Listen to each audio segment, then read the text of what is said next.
All right, so today we're going deep into a story coming out of Guyana. Yeah, it's a pretty complex situation. Yeah, it is a bit of a tangled web.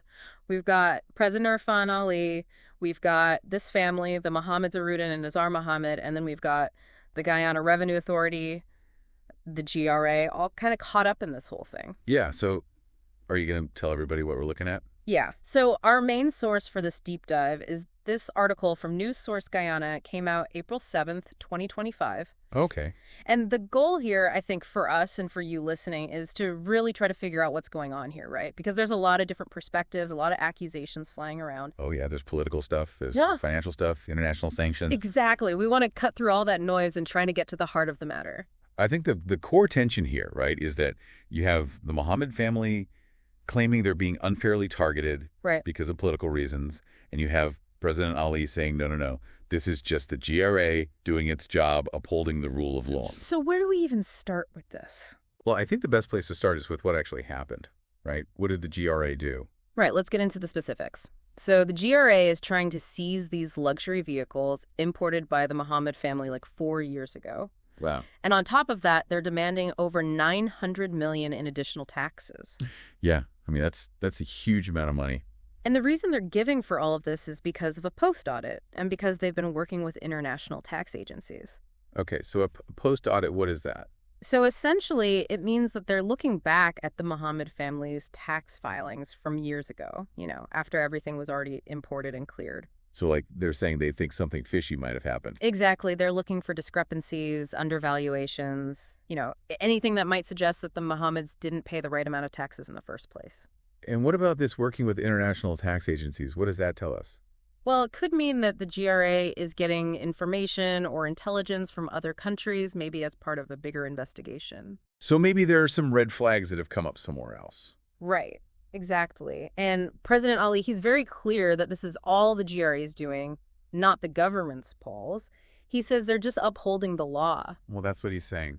Yeah, of course, the Mohammed family has a very different take on this whole situation. Well, yeah, I mean, wouldn't you? Right. They're saying they paid all their taxes when they imported those vehicles. And they probably have the paperwork to prove it, right? Right. They're saying they had all the necessary clearance and everything was above board. So what's their argument then? Well, their main argument is that this is all political. They believe that they're being targeted specifically Arudin Mohammed because he's got political ambitions. Okay, so it's getting pretty messy here. Yeah, it is. And President Ali, of course, denies any of that.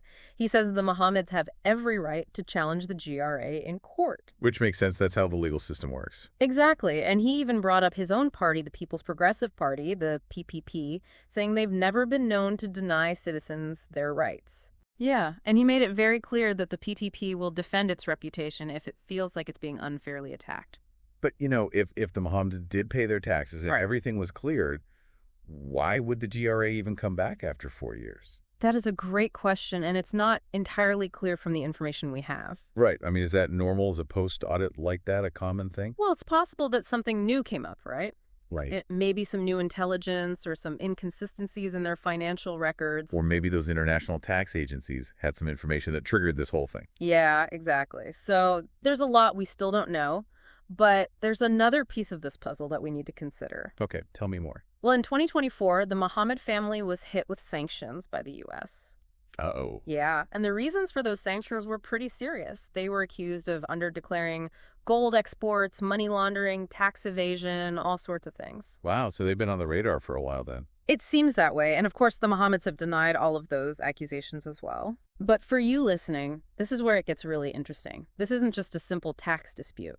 Right. There's a lot more going on here. We've got tax regulations, we've got accusations of political maneuvering, and then we have these international sanctions kind of looming in the background. It really makes you wonder about due process. Are the GRA's actions legitimate, or are they politically motivated, like the Mohammeds claim? Exactly. And how do those U.S. sanctions play into all of this? Is this just a coincidence, or is there something more going on?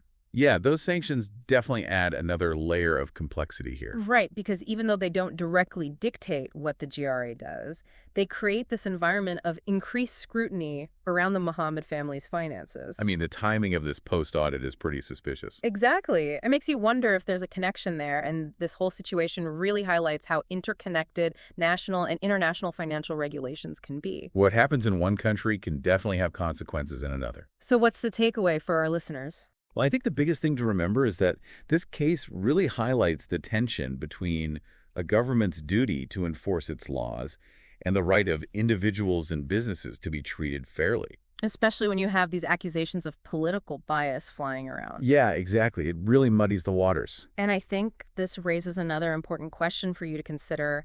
How do allegations of political motivation complicate legal and regulatory matters? Right. When business disputes become entangled with political narratives and international sanctions, what does that mean for the rule of law?